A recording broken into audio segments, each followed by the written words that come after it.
자, 사사기 3장.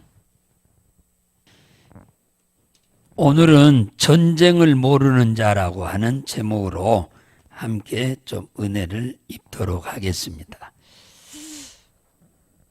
우리가 과거에 살면서 어렵게 힘들게 살았던 사람들은 보다 나은 지금을 감사하며 살게 됩니다.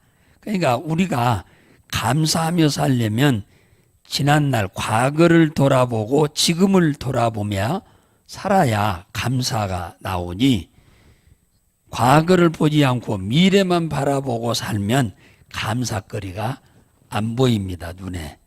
그러니까 과거에 우리가 힘들고 진짜 어렵게 살았던 그때를 바라보면서 지금을 바라보면 감사거리가 엄청나게 많지요. 예. 이렇게 감사거리가 많이 있는 것을 발견하는 사람은 교만하지도 않고 불평과 불만하지도 않고, 또 불평과 불만을 한다 하더라도 적어집니다. 적어져. 왜? 지난날의 아픔보다 지금이 더 훨씬 좋아졌기 때문에 우리는 감사하며 살 수가 있는 거지요. 전 세계 사람들은 지금 우리가 살고 있는 우리 조국 대한민국에 대해서 엄청난 극찬을 쏟아내고 있습니다. 대한민국이야말로 지구상에서 1등 가는 국가라고 지금 이렇게 세계 모든 사람들이 얘기를 합니다. 단 한 나라도 빠짐없이 우리나라를 최고의 선진국이라고 말하지 않는 나라 백성들이 없어요. 선진국이라고 하는 모든 나라 사람들이 우리 대한민국에 와서 보고는 자기들은 대한민국에 비하면 선진국이 아니라고 얘기합니다. 우리나라는 무진장 잘 사는 나라입니다. 다시 말하면 사람이 살기에 지구상에서 가장 편리하게 이 사회 구조가 만들어져 있는데요. 지구상에서 있는 어느 나라에 비교해도 가장 사람들이 살기에 편리한 나라가 대한민국이라고. 그럼 우리가 이 얘기한다고 하면은 교만하다고 할 수 있겠죠. 그런데 외국 사람들이 그렇게 말 안 하는 사람들이 단 한 사람도 없습니다. 한 사람도. 그렇게 우리나라가 지금 잘 살고 있습니다. 그래서 모든 나라 사람들이 대한민국을 어마어마하게 부러워하고 있다. 요즘 영국의 엘리자베스 여왕이 은퇴를 선언했는데, 원래는 여왕은 죽어야 은퇴거든요. 그런데 그 양반이 물러나지 않고 죽는 날까지 여왕의 자리를 지키겠다고 했는데, 이 양반이 한국에 왔다 가고는 몇 년 전에 왔다 가시고 나서는 마음이 변했다고 그럽니다. 그래서 지금 은퇴를 선언해서 영국이 깜짝 놀랐어요. 예. 여왕이 죽기 전에 은퇴를 선언한 분이었거든. 그런데 은퇴를 선언하고 어디서 노후를 살 거냐 하니까 한국에 와서 노후를 살겠다고 그런 거예요. 여기서 그러니까 한국에 와서 살다가 죽겠다. 그래서 깜짝 놀란 거예요. 지금 영국 백성들이 그냥 깜짝 놀라고 있는 거예요. 아니, 왜 한국에 가냐?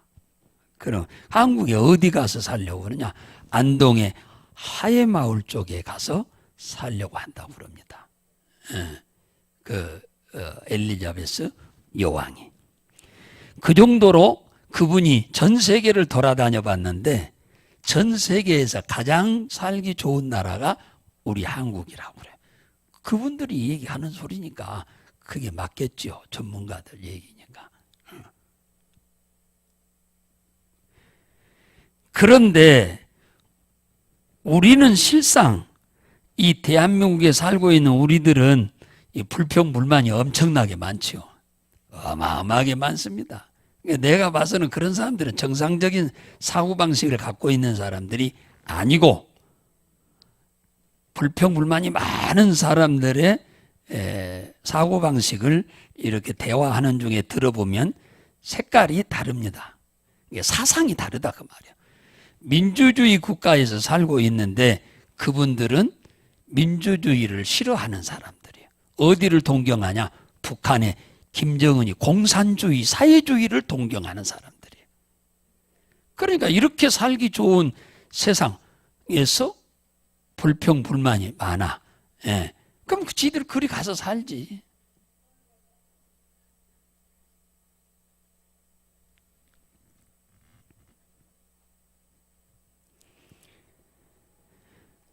우리나라는 21세기에 들어와서 세계가 모두 부러워하는 민족이라고 하는 사실을 우리는 감사하면서 살아야 돼요. 참 6.25 전쟁 끝나고 나서 우리나라 참 어려웠었죠. 지구상에 제일로 못 살았어. 북한은 6.25 전쟁 끝나고 난 이후에 남한보다 북한이 3배를 더 잘 살았어요. 남쪽보다. 북한이 훨씬 더 잘 살았어요. 그런데 지금 와서는 우리는 전 세계에서 10위권의 경제 대국으로 이렇게 일어섰는가 하면 북한은 제 꼴찌로 주저앉아 있죠. 시간은 똑같이 70여 년이 지났는데 우리는 최상으로 올라오고 거기는 최밑바닥으로 내려가, 이제 더 내려갈 데가 없어요, 저 북한은. 지금 코로나 이후에 전 세계 경제는 굉장히 어렵고 힘들다고 아우성을 칩니다만 지구상에서 유일하게 이 어려운 시국에서도 경제적인 호황을 누리고 있고 앞으로 엄청난 호황을 누릴 수 있는 나라는 대한민국뿐이라고 말합니다. 지금 앞으로 지구상에 있는 나라 중에 유일하게 경제적인 호황을 누릴 수 있는 나라는 전 세계 사람들이 하는 말입니다. 대한민국밖에 없다는 거예요. 요상하게 돌아갑니다, 세상이 지금. 세상이 참 요상하게 돌아가고 있어요. 세계 지도를 펴놓으면 대한민국은 보이지도 않습니다. 대한민국이 어디가 있는지도 몰라요, 사람들. 유튜브에는 세상 대한민국이 참 좋다고 막 나옵니다만은 에이, 대한민국 그것들이 뭐 살면 얼마나 살고 좋으면 얼마나 좋은가 하고 한번 구경이나 한번 합으로 가자 해서 왔다가 입이 쫙 벌어져 버린다. 특히 기자들.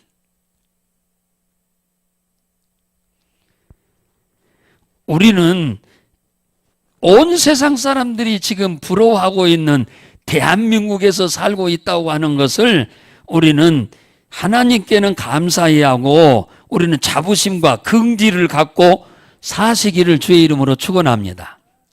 제가 기도할 때마다 항상 우리 대한민국을 하나님 축복해 주셔서 감사하다 부르잖아요. 주신 것에 감사할 줄 모르면 더는 안 줍니다. 이미 준 것에 대해서 감사 못하는데 왜 하나님이 더 줍니까? 이미 주신 것에 대해서 적은 것부터 감사해야 하나님은 더 주는 거 아니겠어요? 여러분, 인간관계도 똑같아요.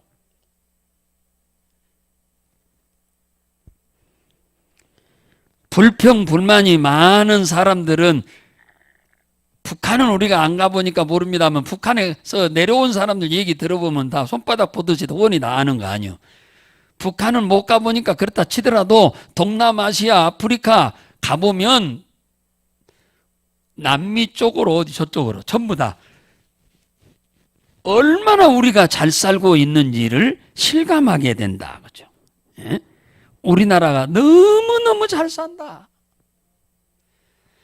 살기가 너무너무 좋은 세상에서 살고 있다. 그죠? 경제대국으로 앞으로 몇 년 있으면은 세계 첫 번째 가기는 좀 어쩔지 모르지만은 두 번째 갈 정도로 경제적으로 부강한 나라가 얼마 안 있으면 올 겁니다.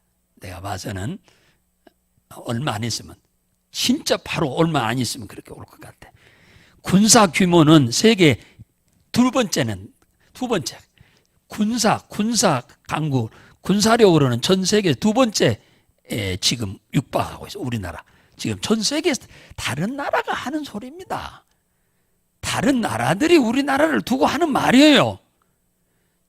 우리나라의 국방력은 전 세계, 이건 10년 전에만 해도 상상도 못할 일이 지금 현실로 이루어지고 있는 겁니다. 이제는 어느 나라도 우리나라를 함부로 할 수가 없는 시대. 중국, 이제는 우리 앞에 깨갱하는 때가 옵니다. 러시아도 그렇고 일본도 그렇고 북한은 이제 조금 있으면 통일될 거니까 그렇고. 제가 왜 서두에 이런 얘기를 하는 줄 아세요?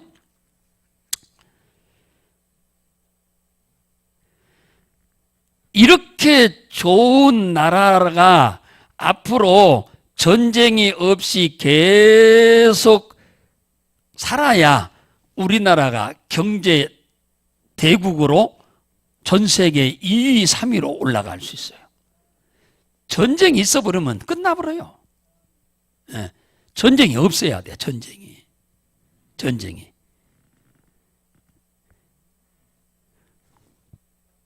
우리 대한민국을 이렇게 일궈내는 일에 보이지 않는 데서 일하신 분은 하나님이지만, 하나님이, 영이신 하나님이 직접 일을 하는 건 아니거든요. 사람을 들어서 일을 하시는 거지. 그러면 우리나라 이 경제가 이렇게 발전해 오는 데에 토대가 되신 분들은 지금 다 70대, 그러니까 60대, 70대, 80대, 90대 되신 분들이 우리나라 경제를 일궈내는 장본인들입니다. 이분들은 6.25를 겪었던 분들이기 때문에 공산주의가 얼마나 잔악한, 그건 짐승이나 똑같아. 사람이 아니야. 짐승과 같은 존재입니다. 공산주의는. 그래서 이 공산주의를 싫어하는 분들이 누구냐면 최하로 60대. 60대는 전쟁을 직접 경험을 안 했지만 전쟁 끝나자마자 태어난 세대들이잖아요. 60대 이상. 60대는 그래. 60대. 70대는 전쟁통에 어린 아이였고. 그러니까 60대, 70대, 80대, 90대가 우리나라 경제를 여기까지 일궈내는 일에 가장 일을 많이 했던 분들입니다. 고생을 무진장 많이 했던 분들이에요. 그래서 공산주의 하면은 치를 떨어요. 공산주의는 치를 떱니다. 그런데 오늘 성경에도 전쟁을 모르는 자들이 나오잖아요. 3장 1절부터 지금 전쟁을 모르는 자. 우리나라에도 이 6.25 전쟁이 우리나라에서 일어난지도 모르는 애들이 많아요. 지금 아이들이. 이거 어느 다른 나라 얘기인 줄 아는 아이들이 지금 상당히 많습니다. 과거에 공산주의를 배척하던 대통령들을 아주 존경의 대상으로 삼아야 하는데 그렇지 못하는 요즘 신세대들이 참 우려스럽죠. 앞으로 미래가 그런 애들이 이 나라의 지도를 지도에 간다면 이거 큰일 나는 거죠.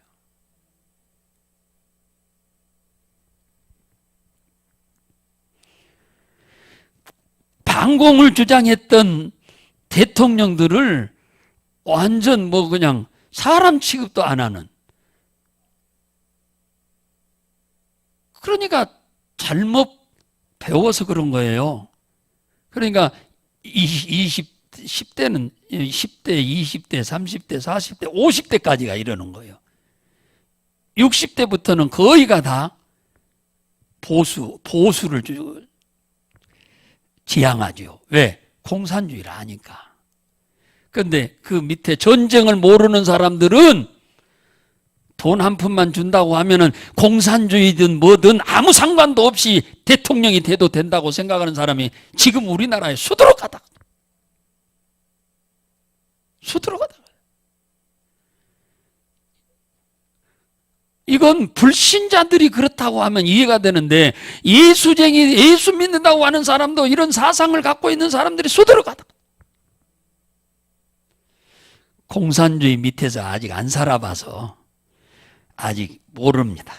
공산주의는 인간이 아닙니다. 인간이 아니에요.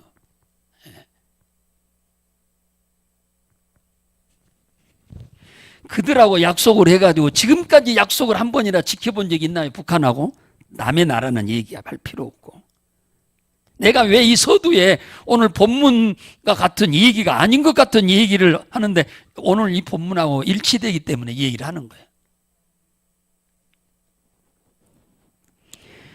오늘 과거에 출애굽을 해서 오늘 33장 말이에요. 1절부터 요단강을 건너서 가나안 땅에 들어와 가지고 가나안을 31개 나라를 점령하는 데 싸워서 5년 걸렸다고 제가 그랬잖아요. 5년 걸렸습니다. 5년 걸렸어요. 5년. 그래가지고 그 땅을 분배를 해줬어요. 그 이후에 이들이 하나님을 잘 섬김으로 인해서 엄청난 복을 받았습니다. 여호수아가 지도자가 돼가지고 전쟁을 해서 그 다음에 땅을 분배해가지고 25년 동안 가나안에서 여호수아가 다스려가면서 하나님을 잘 섬김으로 인해서 말 그대로 젖과 꿀이 흐르는 삶을 살았어요. 전혀 부족함이 없게 살았습니다. 그래서 출애굽을 하면서 하나님이 살아계신 것을 눈으로 늘 경험했어요. 낮에는 구름기둥으로, 밤에는 불기둥으로, 또 늘 만나로, 메추라기로 날마다 하나님이 생활 속에서 같이 하시는 것을 경험한 그들은 하나님을 배신할 수가 없어요. 그런데 그들의 희생과 노력으로 가나안 땅을 얻어가지고 하나님을 잘 섬김으로 인해서 받은 축복이 어마어마한데, 그 축복 가운데서 태어난 애들은 지들의 믿음으로 인해서 복을 받은 것이 아니고 지들의 그 아이들의 믿음으로 인해서 기도해서 하나님의 축복을 받은 것이 아니기 때문에 꼭 하나님을 믿어야 하냐? 꼭 하나님을 섬겨야 하냐? 꼭 하나님께 기도를 해야 하냐? 이런 식이 된 겁니다.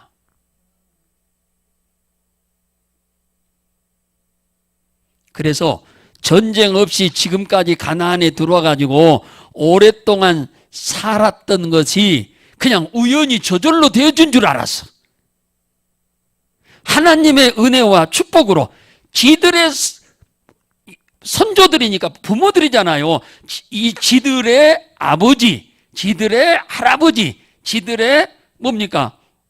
아버지, 할아버지 대들이 그렇게 신앙생활 열심히 하고 기도 열심히 해서 하나님이 주신 복을 받고 살아왔는데, 이들은 기도를 해본 적이 없잖아요. 그 부모들이 신앙생활 잘해서 복받았지 이 아이들이 신앙생활 잘해서 복받은 게 아니에요. 이들은 기도를 해본 적도 없어요. 그러니까 살아계셨 하나님을 경험했던 분들이 다 돌아가시고 나니까 이들이 보세요. 완전히 어떻게 돼버렸습니까? 하나님을 여기 7절에 보니까 여호와를 잊어버렸다고 그러잖아요. 여호와를 잊어버렸답니다. 잊어버렸어. 잊어버렸단 말은 무슨 말이에요? 하나님을 믿는다는 거, 안 믿는다는 거예요? 안 믿는다는 거죠. 하나님을 안 믿어요. 왜 목사가 교회에서 기도하라고 자주 얘기하느냐면, 기도 안 하면 하나님이 살아계셔서 나와 함께 하시고 돕는다는 것은 머리로는 믿어지는데 실상으로는 안 믿어집니다. 마음으로는. 그러니까 뭐가 안 되냐? 하나님을 위해서 내가 투신을 못해. 목욕을 하려면 물속에 뛰어들어야 목욕이 되잖아요. 내가 하나님의 복을 받으려면은 믿음 안으로 뛰어들어야 하는데 못 뛰어드는 거예요. 기도를 안 하고 하나님 살아계심을 경험을 못하는 사람은 밖에서만 빙빙빙빙 돌지 믿음 안으로 풍덩 못 뛰어들어온다 그 말이에요. 그러니까 신앙생활이 지지부진하고 세월은 가는데 복은 못 받잖아요. 큰 복은 못 받아. 그냥 자기 힘으로 사는 정도만 그냥 사는 거예요. 그래서 어떻게 해서든지 기도를 하시도록 하려고 목사는 애를 쓰고 노력을 하는 거예요. 말씀도 메시지를 늘 그리 많이 하기도 하지만 기도할 수 있는 장을 많이 열어놓는 거예요. 근데 그게 잘 안 들리는지 안 믿어지니까 못하는 거죠. 안타까운데. 그런데 하나님이 보세요. 그러니까 여기 잘 들으세요. 2절에 그랬어요. 1절에 여호와께서 가나안의 전쟁을 알지 못하는 이스라엘을 시험하려 하시며 이스라엘 자손의 세대 중에 아직 전쟁을 알지 못하는 자에게 그것을 가르쳐 알게 하사 남겨두신 열국이 있다는 거예요. 자, 무슨 말이냐? 하나님은 이미 이렇게 될 걸 미리 다 알고 계셨어. 하나님은 전지하신 하나님이기 때문에 모든 걸 전지 안다 그 말이에요. 모든 걸 다 아시는 분이다. 그러니까 이들이 출애굽했던 사람들이 죽고 나면은 다 이렇게 하나님을 버릴 걸 전부 알고 그 주위에 이방인들을 많은 열국들을 남겨두었다는 거예요. 열국들을. 그래서 뭐 하려고? 전쟁이 얼마나 처절한 것이며 전쟁에서 패하면 얼마나 불행한 것인지를 경험시키기 위해서 하나님이 이 열국들을 두었다고 말합니다. 두셨다고 말해요. 거기에 4절에 보면 뭡니까? 5절에 보면은 나오잖아요. 가나안인, 헷 사람, 아모리 사람, 브리스 사람, 히위 사람, 여부스 사람, 또 그 위에 3절에 보면 블레셋 사람, 가나안 사람, 시돈 사람, 그 다음에 히위 사람 두었다고 하잖아요. 자, 무슨 말을 하려고 주님이 이 얘기를 한 거냐면 지금까지 전쟁이 없이 이렇게 너희들이 평안하게 살아온 것은 너희들이 무슨 힘이 있고 능이 있어서 전쟁 없이 이렇게 가나안에 들어와가지고 평안하게 살아온 것이 아니다 그 말이에요. 전쟁을 통해서 혹독한 패배를 경험해가지고 온갖 고통과 고난을 이 아이들로 하여금 전쟁 모르는 아이들로 하여금 경험을 시켜서 지금까지 전쟁 없었던 것이 다 하나님의 은혜였구나.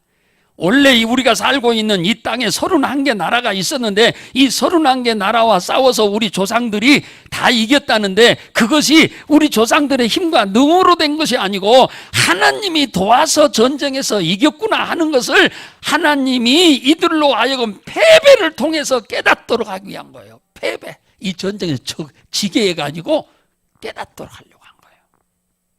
예, 지게해서.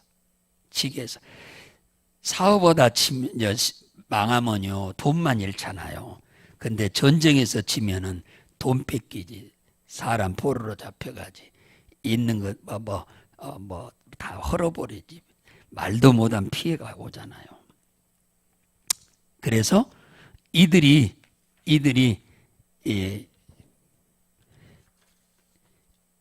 이 전쟁을 통해서 엄청난 하나님의 은혜를 경험하게 되고 하나님 없이는 살 수 없음을 깨닫게 합니다. 이들의 죄에 대해서 여기서 몇 가지를 지금 지적하고 있는데 다는 얘기 안 합니다만 그래도 본문에 나와 있는 대로만 살펴본다고 하면은 이들의 죄가 뭐냐 하면은 거기 나와 있네요. 거기 6절에 보니까 그들의 딸들과 우리의 이스라엘 사람들의 아들들과 결혼을 시켰고 또 이스라엘 사람들의 딸들을 그들의 아들들에게 주었다 그러잖아요. 이방 결혼을 절대 하지 말라고 그랬거든.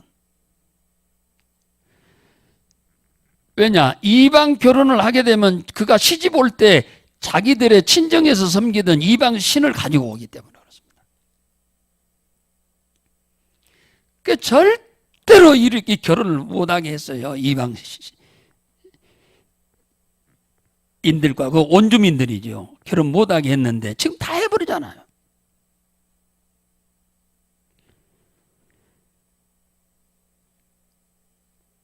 남자가 여자 말 안 듣는 사람 봤나요?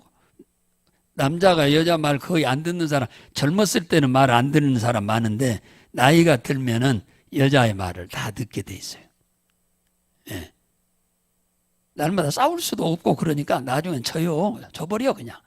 안 살려면 몰라도. 예. 그렇게 되는 거예요. 안 살고 그냥 이혼하려고 하면 몰라도 그걸 안 하려고 하면은 듣게 돼 있어요.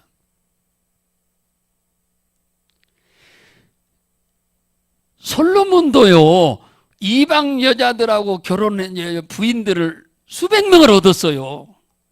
그래가지고 한때 하나님을 떠나가지고 방탕하고 살았습니다. 우상숭배하고. 예, 솔로몬도 그랬어요. 그래서 이방 여자들을 절대로 결혼시키지 말라고 그런 거예요. 두 번째는 거기 보니까 여호와의 목전에서 7절에 보니까 악을 행했다고 그랬어요. 악을 행했다. 여호와의 목전에서 악을 행했다. 악이라고 하는 말을 악을 행했다는 말은 여기 2장 11절에 보면 나와요. 이스라엘 자손이 여호와의 목전에서 악을 행하여 바알을 섬겼다 그러잖아요. 악을 행했단 말은 뭐요? 우상 숭배했다 그 말이에요. 하나님 이제 버렸으니까, 하나님 잊어버렸으니까, 뭐요? 우상을 섬기죠, 당연히. 우상을 섬겼으니까 당연히 하나님을 버리죠. 하나님 안 버리고 어떻게 우상을 섬깁니까? 하나님 버렸으니까 우상을 섬기잖아요. 그래 7절에 여호와를 잊어버렸다 그렇게 표현하잖아요. 하나님을 잊어버렸다. 지금 하나님을 믿었던 하나님을 이제는 뭐야? 안 믿는다는 얘기잖아요. 잊어버렸으니까. 버렸다는 말이나 잊어버렸다는 말이나 다 같은 말이죠. 그러니까 지금 하나님을 찾지 않는다는 말이고, 지금 하나님의 도움을 이들이 받을 수도 없고, 이들이 하나님의 복을 받을 수도 없고, 이들이 구원받을 수도 없고, 이들이 지옥 갈 수밖에 없는 사람이 돼버렸어요. 이들이 하나님 버렸으니까. 우상을 섬기는데 이들이 어떻게 복을 받고 구원받고 천국 갑니까? 네. 그래서 하나님이 엄청난 진노를 내렸는데 그게 바로 뭐냐? 인근에 있는 나라를 들어서 첫 번째로 하나님이 전쟁을 일으켜서 치게 되는데 그게 바로 8절에 나오는 메소포타미아 왕 구산 리다다임을 들어서 그들과 싸우게 해가지고 이스라엘을 쳐버린 겁니다. 그래서 이 메소포타미아 왕 구산 리사다임이 승리를 하게 돼가지고 8년 동안을 이스라엘을 지배하게 되는 거예요. 지배하는 거예요. 8년 동안. 전쟁에서 패배하면 말도 못하죠. 말도 못합니다. 다 뺏기잖아요. 죽고 뺏기고 또 자유도 없잖아요. 종로로 돼야 하잖아요. 전쟁을 모르는 아이들에게 전쟁에서 패배하게 됨으로 인해서 겪는 고통이 어떤 것인지를 몸소 깨닫게 해주는 거예요. 우리 선조들은 전쟁을 31개와 나라와 전쟁을 해서 다 이겼다는데 왜 우리는 이 전쟁을 한 가지 나라와 전쟁을 지금 처음 하는데 쳐버리냐 그 말이에요. 그들은 전쟁에서 이긴 것이 그러니까 그들의 힘과 능으로 된 것이 아니고 하나님의 은혜로 되었다고 하는 것을 여기서 깨닫게 하기 위함이에요. 하나님이 돕지 않으면은 전쟁에서 진다고 하는 것을 여기서 지금 뭡니까? 실제적으로 교육을 시키는 거잖아요, 하나님께서. 8년 동안 종노릇 했다고 안 그럽니까? 몸소 종노릇을 체득을 하는 거예요. 체득을 하는 거예요. 이 전쟁을 모르는 이 아이들한테. 그래서 야, 전쟁을 하면 안 되는구나. 전쟁은 있어서는 안 되는구나. 전쟁에서 져서는 안 되는구나. 전쟁을 하면은 반드시 이겨야 하는구나. 이걸 깨닫게 하는 거예요. 반드시. 그런데 전쟁은 우리 힘과 능으로는 안 되는구나. 하나님이 도와주면 되는구나. 이걸 깨닫기 위해서 이 전쟁을 하나님이 일으켜서 지게 만든 거라니까, 일부러.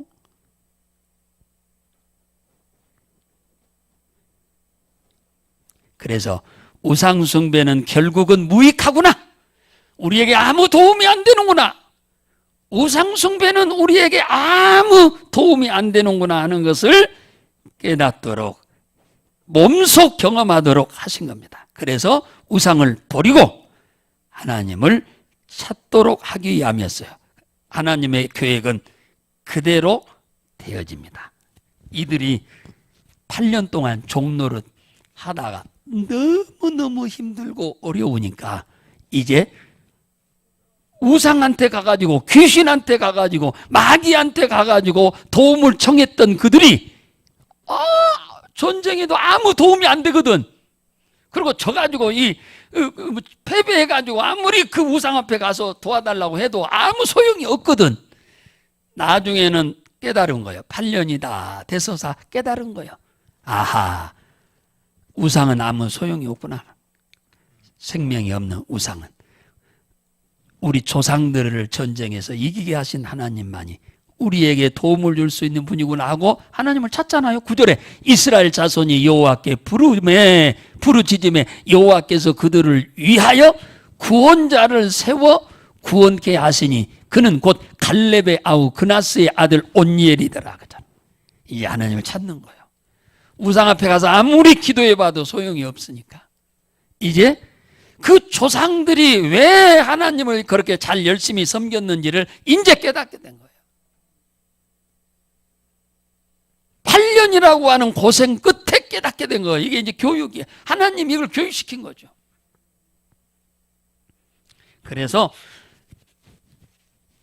첫 사사가 누가 등장하냐면 온니엘이 등장해요. 갈렙의 손자 이 온니엘이 첫 번째 사사가 돼서 이 이스라엘을 하나님이 구원하도록 하시는데 그냥 그 힘과 능으로 무슨 어떻게 이겨먹습니까? 그러니까 온니엘을 택해가지고 온니엘에게 10절에 보니까 여호와의 신을 그에게 부어주었다 그러잖아요.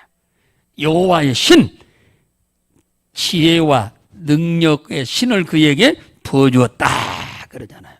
그래서 그가 전쟁을 해가지고 뭐 했어요? 대승리를 하게 하셨다 그잖아요. 하나님이 승리하게 하신 거예요. 보세요. 하나님 잊어먹고 우상 앞에 가서 복 주세요, 복 주세요, 도와주세요, 도와주세요 하니까 그 우상이 아무것도 못 도와주잖아요. 그런데 하나님이 도와주세요, 회개하고 하나님 도와주세요 했더니 하나님이 당장 도와줘 버리잖아.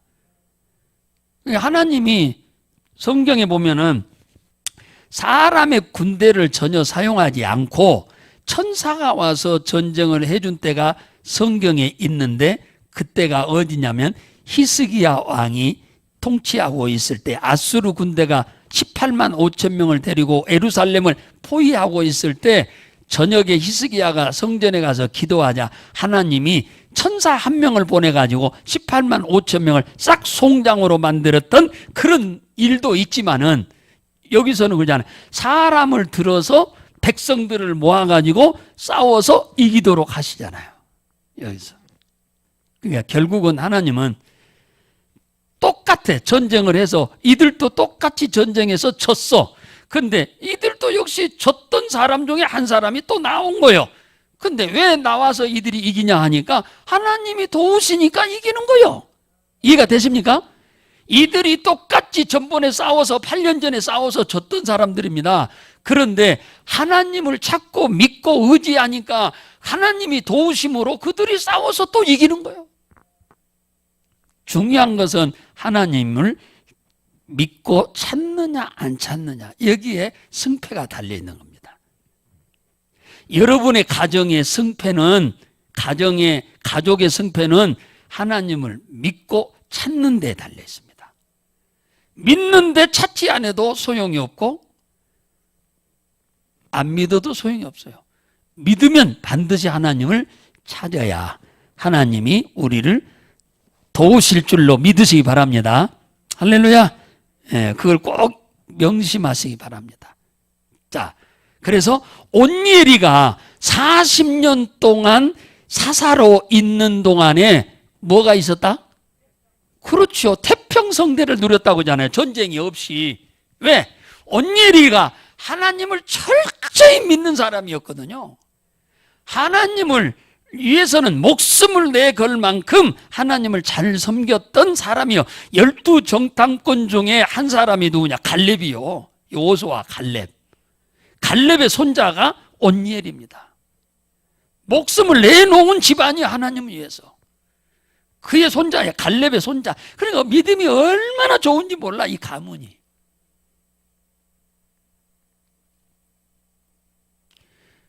보세요.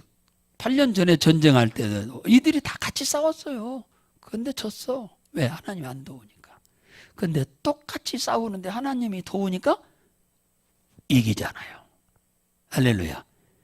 그 믿음이 있고 없고와의 차이, 기도하고 안 하고의 차이가 이렇게 대단하답니다. 여러분 자신과 여러분 가정과 여러분 가족과 여러분 소유와 여러분의 산업과 그 다음에 우리 교회와 이 나라와 이 민족을 위해서는 어떤 사람이 많아야 하느냐? 하나님을 믿는 사람, 그리고 기도하는 사람이 많으면 여러분의 가정은 다 삽니다. 여러분의 가족이 다 살아. 여러분 가정, 가족, 소유, 산업이 다 삽니다.